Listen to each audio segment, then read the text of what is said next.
জয় গুরু। পরম প্রেমময় শ্রী শ্রী ঠাকুরের শ্রীচরণে আমার শতকোটি কোটি প্রণাম। ঠাকুর পরিবারের শ্রীচরণে আমার শতকোটি কোটি প্রণাম। সকল ইষ্টপ্রাণ দাদা ও ভক্তিমতী মায়েদের আমার আনন্দিত জয় গুরু। আজ আমি আপনাদের 2012 সালের মার্চ মাসের আলোচনা পত্রিকা থেকে পাঠ করে শোনাচ্ছি। লিখেছেন নারায়ণ ভট্টাচার্য। আজ আমি আপনাদের বলবো, শ্রী শ্রী ঠাকুর নিজের গালে নিজেই চড় মারলেন কেন? আসলে শ্রী শ্রী ঠাকুর যার উপর রাগ করেন তার মঙ্গলের জন্যই করেন। আমার বাবা যেদিন প্রথম শ্রী শ্রী ঠাকুর দর্শনে এলেন সেদিন একটা ঘটনা ঘটে। বাবা ওরাল বাংলো, এখন ঠাকুর বাংলোয় ঢোকার জন্য এগিয়ে আসছেন, কিন্তু গেট বন্ধ। তখন 2 পাল্লার কাঠের গেট ছিল। দারোয়ান বলল, এখন ভেতরে যাওয়া যাবে না। শ্রী শ্রী ঠাকুর খুব রেগে রয়েছেন। বাবা বললেন, শ্রী শ্রী ঠাকুর রেগেছেন আর যার ওপর, তার মঙ্গলের জন্যেই। আমার সাথে তার সম্পর্ক কি? শরৎ হালদারদা ভগীরথদার ডিসপেন্সারির বারান্দায় দাঁড়িয়েছিলেন। উনি বাবাকে চিনতেন। এগিয়ে এলেন, বললেন, শ্রী শ্রী ঠাকুর ভীষণ রেগে আছেন, এখানে থাকবেনই না। বাবা বললেন, শ্রী শ্রী ঠাকুর যার ওপর রেগেছেন সেটা তার ব্যাপার, আমার সাথে তো এর সম্পর্ক নেই। শরৎদা দারোয়ানকে গেট খুলে দিতে বললেন। বাবা সোজা আমতলার কাছে এসেছেন।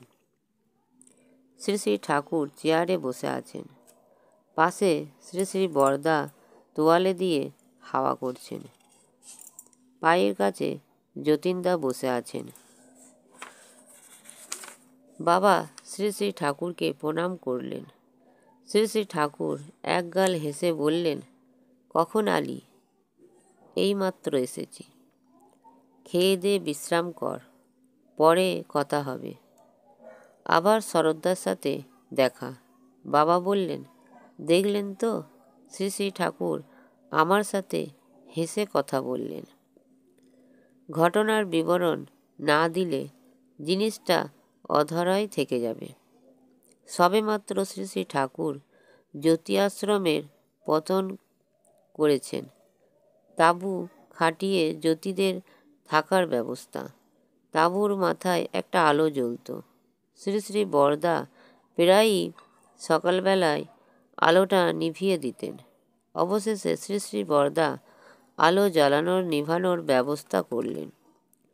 এতে জ্যোতিদের কারো কারো মানে লাগলো। যতীনদা শ্রী শ্রী ঠাকুরকে জানালেন। শ্রী শ্রী ঠাকুর শ্রী শ্রী বরদাকে ডাকিয়ে আনলেন। বললেন, তুই আলোর সুইচটা সরিয়ে দিয়েছিস? উত্তরে শ্রী শ্রী বরদা বললেন, আজ্ঞে, সকাল হয়ে যায় তবুও আলো জ্বলে। প্রায় দিনই আমি আলো নিভিয়ে দিয়ে যাই। শ্রী শ্রী ঠাকুর বললেন, বড় খোকা তো ঠিকই করেছে। আপনারা আলো নেভাবেন না ও ব্যবস্থা করেছে, তাতে অন্যায়টা কোথায়? যতীনদা বললেন, না ঠাকুর, এটা আমি বুঝি না। আবার বোঝালেন। সেই একই উত্তর। আবার বোঝালেন। বড় খোকা কি অন্যায় করেছে? না ঠাকুর, বুঝি না। আপনি পক্ষ নিয়ে বলছেন। কি বললেন? শ্রী শ্রী ঠাকুর নিজের গালে নিজে চড় খেতে আরম্ভ করলেন। মুখ চোখ লাল হয়ে গেছে। হঠাৎ দাঁড়াইয়ে বললেন, আর এখানে থাকবই না। ঠাকুর বাড়ি থেকে সিঁড়ি বেয়ে নিচে নেমে এলেন। হন হন করে এগিয়ে যাচ্ছেন। পার্লার, খড়ের ঘর ইত্যাদি কিছুই হয় নাই, সব ফাঁকা। পেছনে শ্রী শ্রী বরদা, যতীন দাসদা। শ্রী শ্রী বরদা দেখলেন শ্রী শ্রী ঠাকুর যেখান থেকে বেরিয়ে যান সেখানে আর ফিরে আসেন না। শেষ চেষ্টা করলেন। যতীনদাকে বললেন, ভারী জ্যোতিগিরি দেখাচ্ছেন। জ্যোতিগিরি? হঠাৎ শ্রী শ্রী ঠাকুর ঘুরে দাঁড়ালেন। ঘুরেই শ্রী শ্রী বরদাকে মারতে আরম্ভ করলেন। এই বলে যে তুই আমার জ্যোতিকে কি বললি? তুই আমার জ্যোতিকে কি বললি? শ্রী শ্রী ঠাকুরের শরীর মুখ লাল হয়ে গেছে, গাছপালা স্তব্ধ হয়ে গেছে, পাখিরা ডাকা ভুলে গেছে। এমন সময় শ্রী শ্রী বরদা একটা চেয়ার এগিয়ে দিলেন। শ্রী শ্রী ঠাকুর চেয়ারে বসে পড়লেন। শ্রী শ্রী বরদা তোয়ালে দিয়ে হাওয়া করছেন। যতীন দাসদা শ্রী শ্রী ঠাকুরের পায়ের কাছে বসে বললেন, বুঝেছি ঠাকুর। আমার বাবা ওই সময় শ্রী শ্রী ঠাকুরের কাছে এলেন।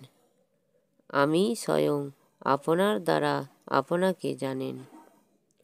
তবুও আমার কাছে ঘটনাটা থেকে 3টি জিনিস পরিষ্কার। শ্রী শ্রী ঠাকুর যতীনদার ওপর রাগেন নাই, রেগেছেন নিজের ওপর। শ্রী শ্রী বরদা দেখলেন শ্রী শ্রী ঠাকুরকে আটকানোর একটাই পথ, তাই করলেন। যতীনদা দেখলেন শ্রী শ্রী ঠাকুর কোনো পক্ষেই নেই। অন্য প্রসঙ্গে একবার শ্রী শ্রী ঠাকুর বলেছেন, বড় খোকা আমার কাছে যতবার মার খেয়েছে প্রত্যেকবারই ও নির্দোষ। বাবার কাছে ঘটনার প্রতিফলন হলো। তিনি যার ওপর রেগেছেন তার মঙ্গলের জন্যই। এখানেই শেষ করছি। ভিডিওটি ভালো লাগলে একটি সাবস্ক্রাইব করে লাইক, কমেন্ট ও শেয়ার করে আমাকে পরের ভিডিওটি করতে উৎসাহিত করবেন। পরমপিতার রাতুল চরণে আমার প্রার্থনা, সবাই ভালো থাকবেন, সুস্থ থাকবেন ও আনন্দে থাকবেন। জয় গুরু। বন্দে পুরুষোত্তমম, বন্দে পুরুষোত্তমম, বন্দে পুরুষোত্তমম।